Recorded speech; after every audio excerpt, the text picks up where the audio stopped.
Yeah, go on and tell your little boy free. See you driving round town with the girl I love. News Talk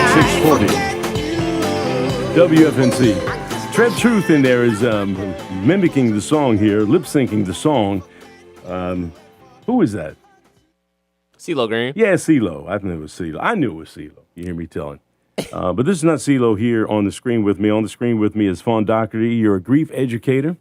But more importantly than that, you're a good friend, almost like a brother, because you and I have been tied at the hip because of the loss of your daughter, who was killed at the hands of the son of a babysitter.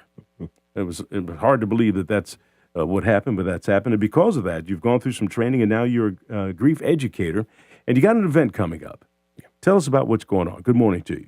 Good morning. So this April 28th is Advocacy Day for gun violence awareness, and Moms Demand Action, Every Town for Gun Safety, North Carolina is Against Gun Violence, Be Smart for Kids, Students Demand Action, hundreds of volunteers. We're all going to gather in Raleigh to head over to the General Assembly to exercise our rights to our legislators based on this Senate Bill 50 that is not favorable for our safety of our communities. Yeah, explain what the issue is with the bill itself as you see it. So a couple years prior, Senate Bill 41 was approved, which removed our permitting systems to purchase weapons, granting more access to people, the firearms, who we don't necessarily know had good interests in, at heart. Senate Bill 50 would make that extremely worse because it would allow anyone from the ages of 18 to 21 above to purchase a firearm and conceal that firearm without it being required by law to have a permit or tell you that they have that weapon. So it would highly endanger our communities and even our law enforcement. It would make those encounters a lot more dangerous because now they don't have to state they have a weapon. They don't have to tell you or show you they have one by law if Senate Bill 50 is passed. All right, if you just joined us, Dockery is a grief educator, but more importantly, we did the series of stories, and a documentary, as a matter of fact, at WREL, about the loss of your daughter and how that happened. There are people who are in the community who are unfamiliar. Just give us a background of what happened there. So, me, a working father, sports trainer, believer, taxpayer, took my daughters to the babysitter's house on July 25th and dropped them off. And around 3:35, received a phone call that my oldest daughter, Genesis, 8 at the time, had been shot in the head by our babysitter's son. And how old was he? He was 11 at the time. And the circumstances surrounding him getting the weapon are just unbelievable. Tell us how that all happened. Yes, so I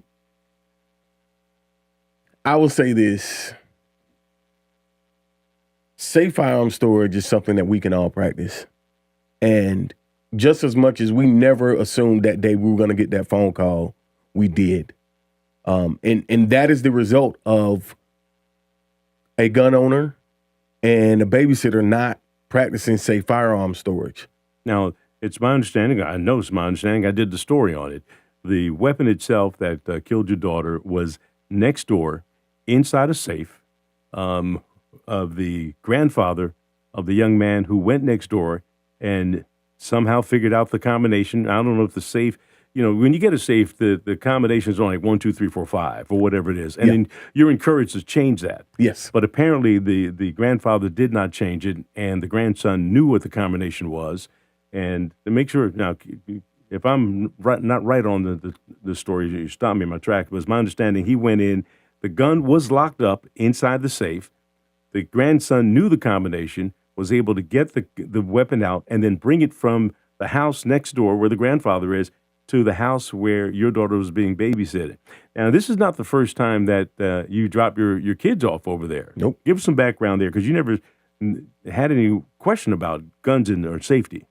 No, and that's the unique thing, and why this is so all encompassing for community, for other parents.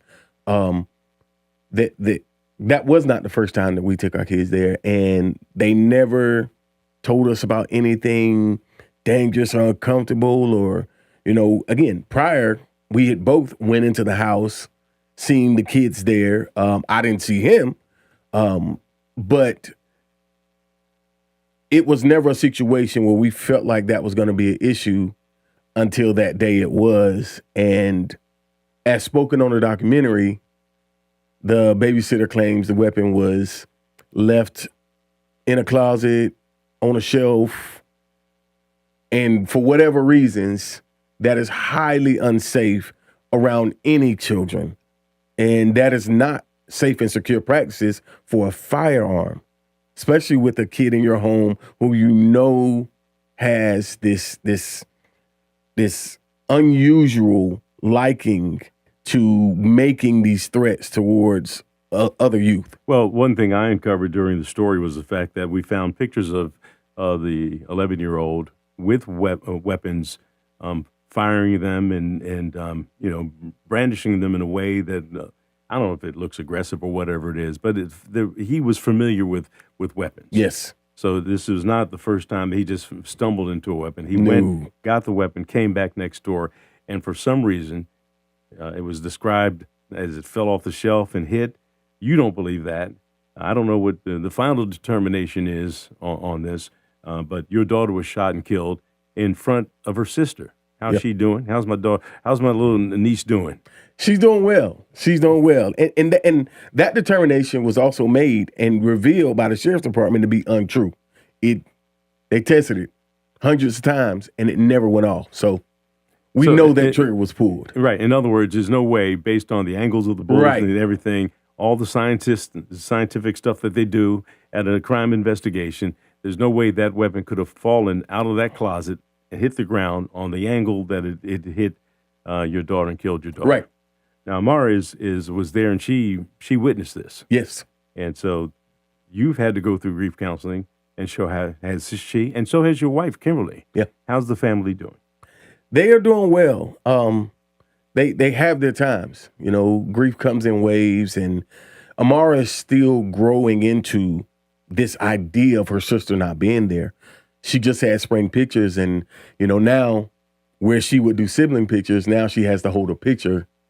And we gave her the picture to hold, and it was in this very nice frame. And next thing you know, I get a call, and they say, "Hey, she dropped the picture, the frame broke, and we're trying to get it replaced." My idea wasn't I didn't care about the frame. I knew in that moment I needed to go support her because, again, this is going to be a tough moment. She's got to deal with the rest of her life, and we can replace frames. But I wanted to be there to support her through anything that might have been grievous about that moment. You went through the training as a grief educator. What does that mean, and what are you able to do? So I am a certified grief and bereavement counselor and coach, a certified somatic therapist. It positions me with the knowledge and the ability to help others walk through and strategize how to build out the new version of their life once they unfortunately encounter the grief community.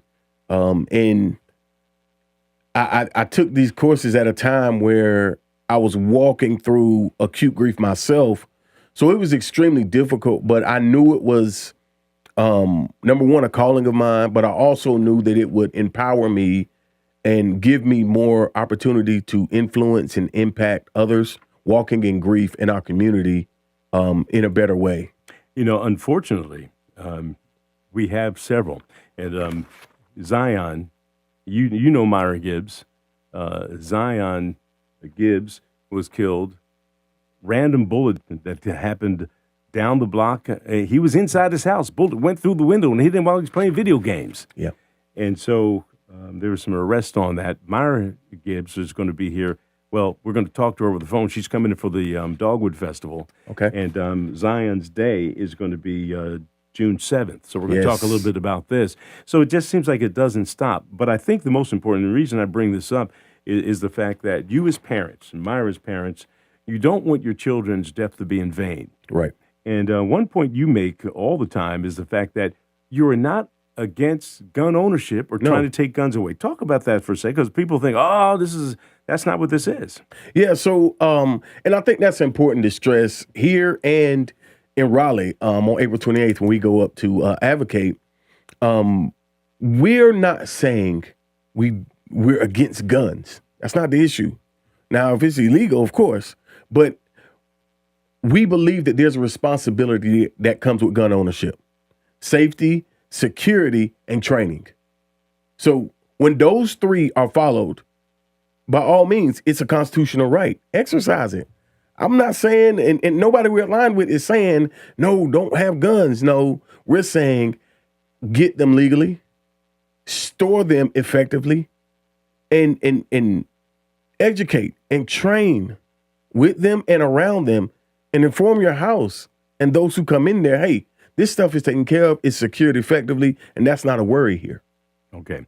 Well, look, we appreciate you coming in and talking about this issue. It's always a tough issue to talk about and to understand, because people become very defensive when you say it seems like you're taking away guns, when in fact what was taken away was the life of your child by an irresponsible gun owner. Yes. Who didn't change the combination on the lock of that safe. Had he done that and the 11-year-old not known what it was, you and I wouldn't even be talking. Yep. I'd see you over there up in Vandal, because we're neighbors. You live around the. I'd see you coaching some of the kids and doing the stuff that you do in the community that you continue to do. We appreciate you, Fawn Dockery, for what you do in our community, and our prayers are with you and your family as you go through this process of grieving. And there's no statute of limitations on how long it takes for you to come to grips with the loss of your daughter. You're doing it day by day. Yeah. And it's always good to see you. Tell my niece we're going to get in the pool. Look, she asked about that too. Did she? Yeah, so Okay. I had to make sure I can talk to you about that. All right, That's good. We're going to make it happen. All right. All right, you're listening to News Talk 640 WFNC. We've got Fayetteville's most dependable forecast with CBS 17 meteorologist Rachel Dunsing. We're just going to go ahead and go straight into commercials. All right, let's do it.